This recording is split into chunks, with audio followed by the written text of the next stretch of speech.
So, pagupit muna tayo. Dahil mahaba na ang ating buhok eh. Dahil wala naman nagugupit sa atin, dahil tayo yung tagagupit, tayo naman na magpapagupit ngayon.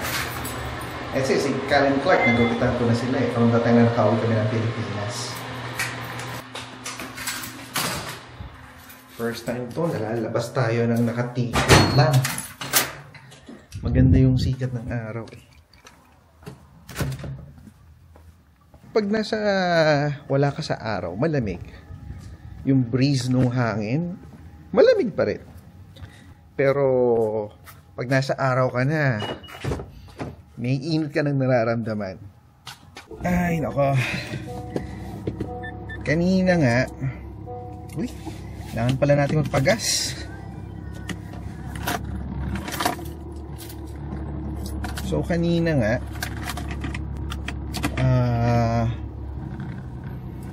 nag-celebrate tayo ng Mother's Day. And then, nagpunta tayo sa mall kanina para bumili ng SIM card ng public mobile.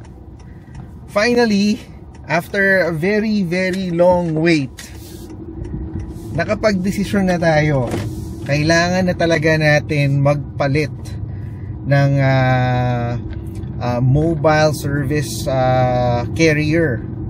So, napag-desisyon na natin upon research and nagkaroon naman ng update in terms of rates, mga services. And so, yung current provider namin, which is Rogers, umalis na ako doon sa Rogers. I switched to Public Mobile. Para lang magkaroon kayo ng idea, ang Public Mobile is offering, this is an online carrier, meaning wala kang face-to-face na makakausap na tao to help you out. So, it's all done through online. Ano ba yung offer nila? So, they are offering, ito yung plan na kinuha ko at hindi ko na i-discuss yung ibang plan na ino-offer nila. If interested kayo, check nyo na lang yung website. So, ang kinuha nating plan is $29, Canada-wide, US-wide, and Mexico-wide unlimited calls. And ang fee natin is $29 a month. Meron siyang kasama na 10 gig data at ang speed niya is 5G. So, yung monetary requirements natin na meet niya, no?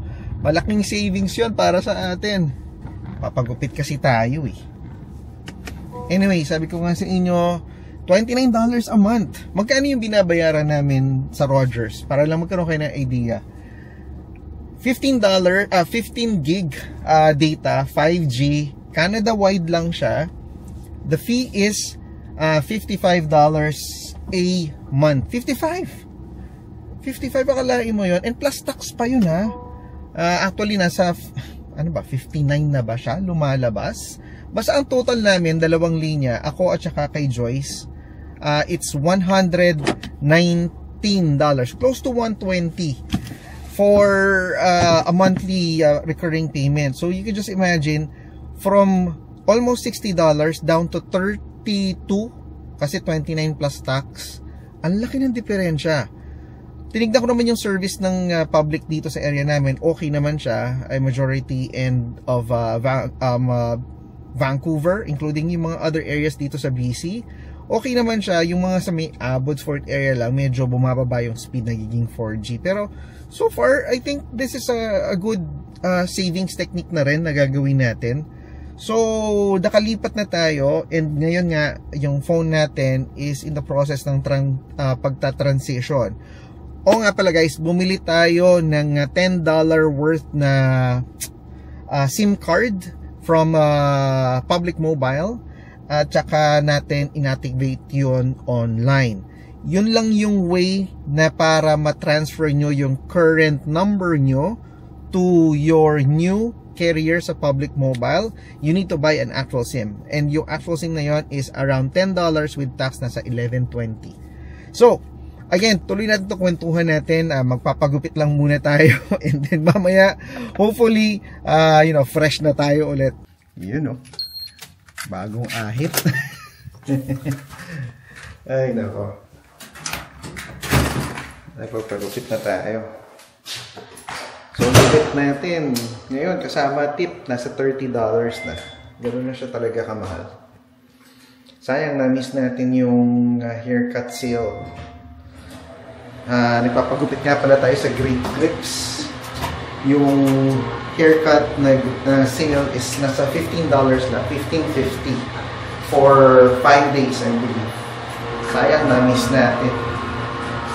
Dati kasi pag may coupon, sure yun, pero pag wala, medyo nagsi-second thoughts tayo. Minsan natin scam. Yung pala hindi. Tinanong natin dun sa manager. So, alam na natin next time.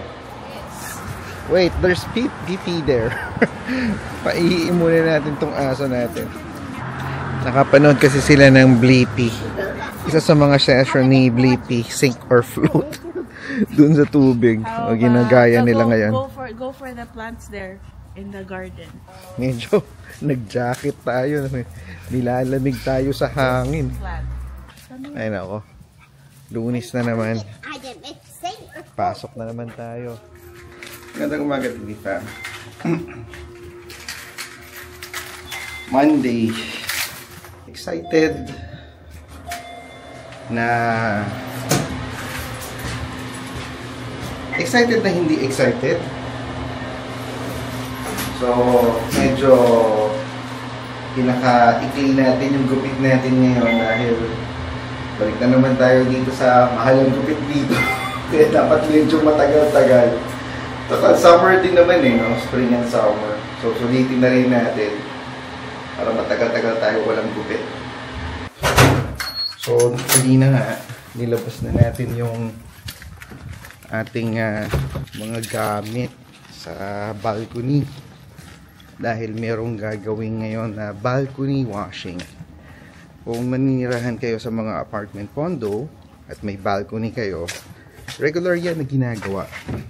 This week, yung weather parang half and half. Parang half cloudy and then half sunny. Sana pati yung cloudy part nila or piece maging sunny. Hindi naman tayo magko-complain as long as hindi sobrang buhos ng ulan kapareho ng pagka fall dito, no? Or yung regular talaga na weather. So kanina nga sabi ko, medyo sinusulit natin ang ating gupit kasi ang gupit nga dito hindi cheap. Yung gupit dito is $30 kasama rin tip doon. $30 lumalabas. Ano yun? Halos 1,200 sa isang gupit. Ay, mahal talaga ang cost of living dito sa Canada eh. Magko-complain ba tayo? Hindi naman tayo nagko-complain. Ang ginagawa lang natin is nag-a-adapt tayo sa mga sitwasyon na kung saan minimake sure natin na masusulit natin yung serbisyo na binibili natin. Kaya sabi ko, sige mapagupit tayo. Sabi ko nga medyo wag na masyadong maikli sa lagay na yan. Pero iklian. So conflicting yung direction natin, di ba? Pero nagawa naman niya, no? Nang walang problema. And so kaya nga ito, no, medyo ang gupit natin medyo sharp na sharp para tayong sundan. Ay nako, Monday blues. Ito na naman tayo. Sabi ko kanina rin na excited na hindi excited. Ngayon, hindi tayo excited kasi Lunes. Umpisa na naman ng linggo at bibilangin na naman yung mga araw bago mag-weekend. Excited dahil mabilis din yung panahon at kung mabilis ang panahon, mabilis din darating yung araw na lilipat na tayo sa bago nating tahanan. So, ang gas nga pala ngayon, nag-spike up 174.9 ang gasolina ngayon. Taas, no? Ang naabutan namin naging umabot yan ng 1.37. Baba nun, di ba? Never pa ulit bumaba ng ganun ng gasolina. So mamaya i-meet natin si Joyce, magla-lunch tayo, no, na sa bahay. Hindi ko pa alam kung anong ila-lunch natin, pero sabi ko this week will be the start of the week. Kasi in the previous days nahihirapan talaga ako mag one meal a day. Pag merong mga pagkakataon lang talaga na halimbawa walang okasyon at saka solo ako na nakakapag-focus tayo na isa lang ang kakainin natin ngayong araw, doon yung mga oportunidad na nagagawa talaga natin yung one meal a day. Pero ang hirap, pero this week will be the week. Ipupush natin yan talagang one meal a day, one meal a day simula ngayong araw. So mamimili tayo, ano ba, tanghalian ba o hapunan ng oras ng ating kain. Pero tingin ko mangyayari nito hapunan, sa gabi dinner ang kain natin para medyo hindi natin gaano karamdam ang gutom. Anong oras na ba? So time is 8:02 na ang oras. Maaga pa tayo eh. Gusto kong sulitin sana yung oras natin na imbis na nasa taas at nag-uumpisa na tayo ng trabaho, nakakapag-vlog pa tayo. Kasi pag mabilis na yung oras, ang hirap na eh. Ang hirap makapag-vlog, mag-edit. At siguro napansin nyo nung in my previous videos, nabanggit ko ata a couple of times na dati kaya kami nagba-vlog din na ang upload is once a week is because napaka-busy at saka pangalawa doon, umiiwas din tayo sa gastos. Kasi kung mapapansin nyo, hindi ko alam kung ako lang to pero ang observation kasi, every time kayong lumalabas, kahit na sabihin mo na maglilibot lang, window shopping or whatnot, basta pag may kasama ka kasing bata tapos magyaya, hindi ka makakahindi. Ang hirap humindi.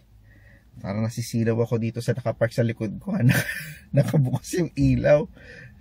Anyway, yung sinasabi ko nga, ang hirap. Dahil mapupuwersa ka talaga na magbayad at saka gumastos. Because of that particular reason na kailangan mong ma-attend yung pangangailangan ng pamilya mo. So, ibig sabihin nun, pag halimbawa gusto mo silang sumaya, siyempre, pag naggayayaan, hindi ka makakahindi. Mahirap, malimit ang oras at pagkakataon na makakahindi ka sa mga ganon na pagyayaya.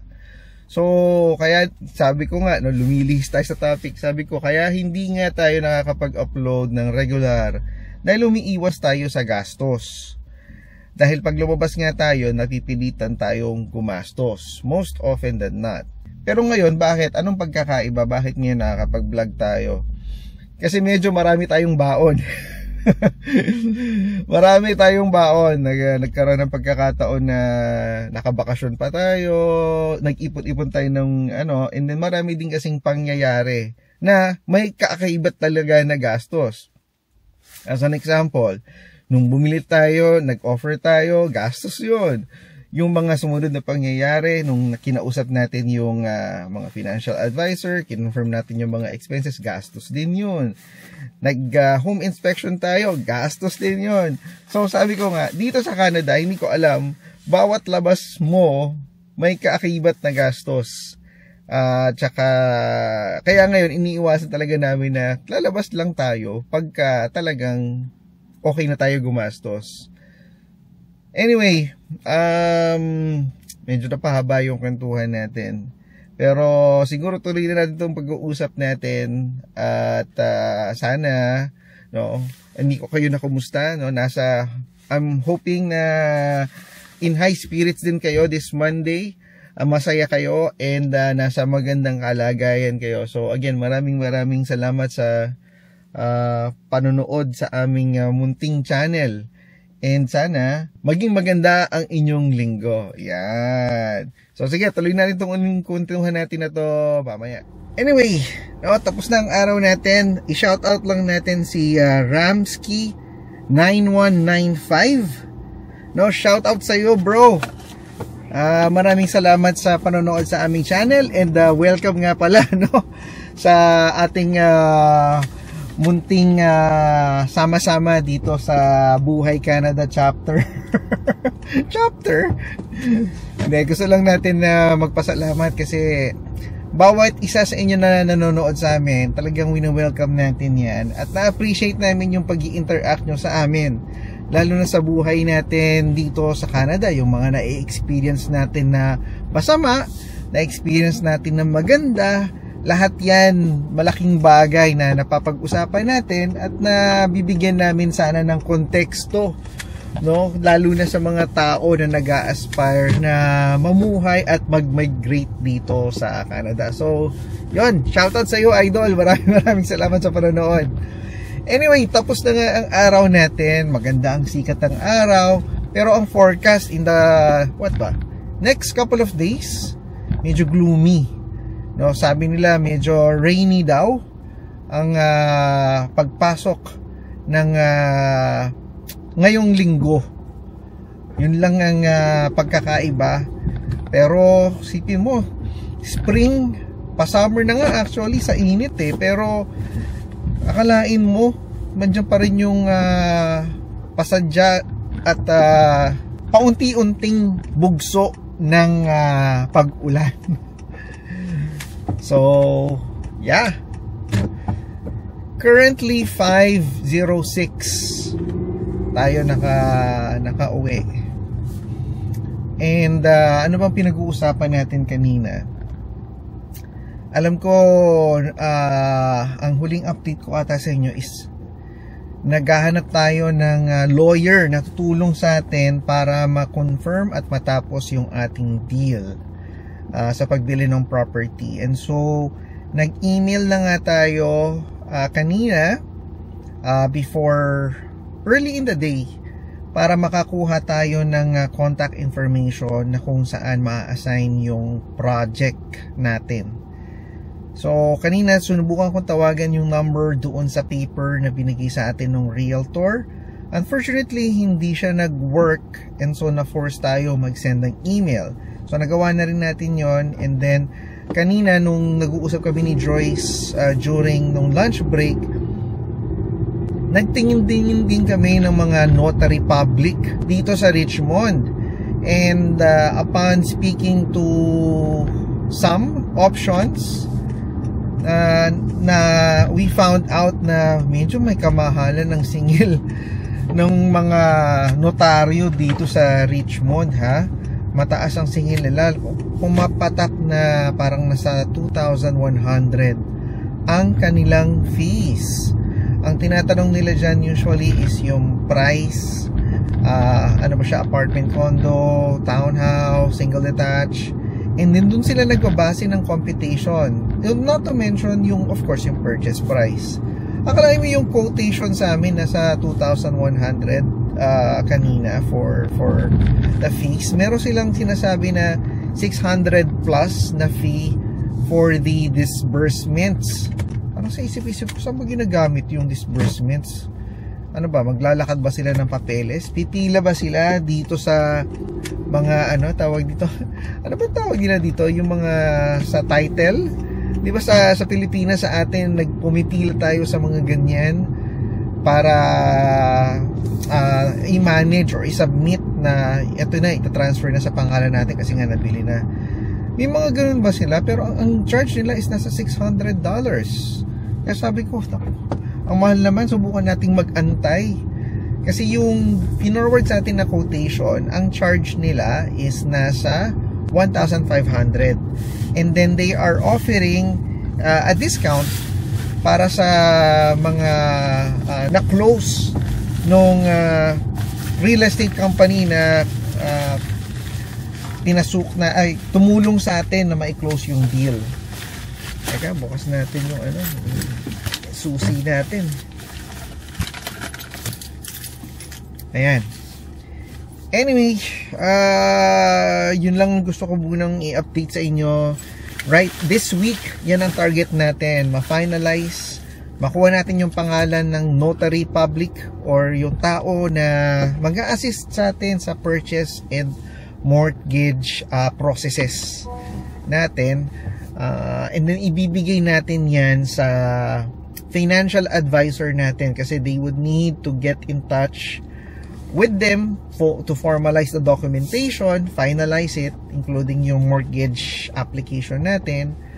Ano pa yung mga final arrangement. Isa sa mga ika-clarify natin and gusto kong ma-point din sa inyo, lalo na sa mga nagbabalak bumili ng property dito sa Canada, ang advice nila is to separate yung property tax from your mortgage. May tatanong nyo siguro bakit? Kaya ina-advise nila na ganon kasi most often than not, may mga times na late yung payment ng property tax. Pagka halimbawa na ipasok sa bangko. Pag nangyari yun, kayo ang magbabayad ng additional penalties. So, in this mortgage application na gagawin natin, ipapahiwalay natin yan para tayo na lang yung magbabayad.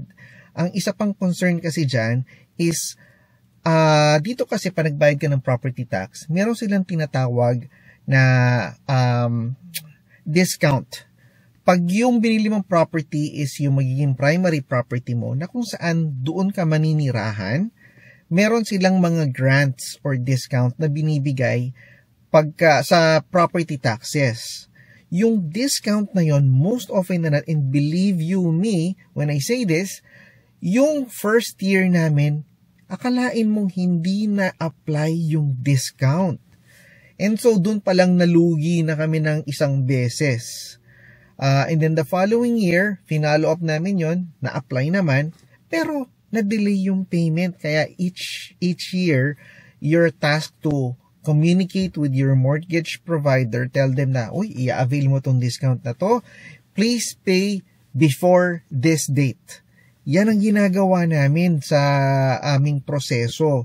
To avoid all of those, this time around, ang balak namin is ipatanggal at ipaseparate yung property tax. Nang sa ganon, kami na yung magbabayad at hindi magkakaroon ng chance na magiging delayed ang payment natin.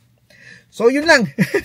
Gusto ko lang i-share sa inyo yung experience na yun dahil maraming tao nagre-rely lang sa mga sinasabi sa kanila ng either broker nila.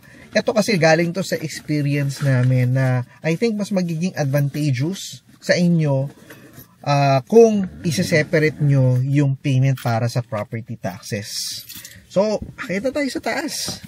Tuloy natin dun yung kwentuhan natin. Hindi ko alam kung natapos bang i-wash yung balcony namin kanina. Kung hindi, bukas kailangan natin ulit ilabas yung ating mga patio furnitures. Kasi masyado nang masikip sa loob. Pinasok kasi na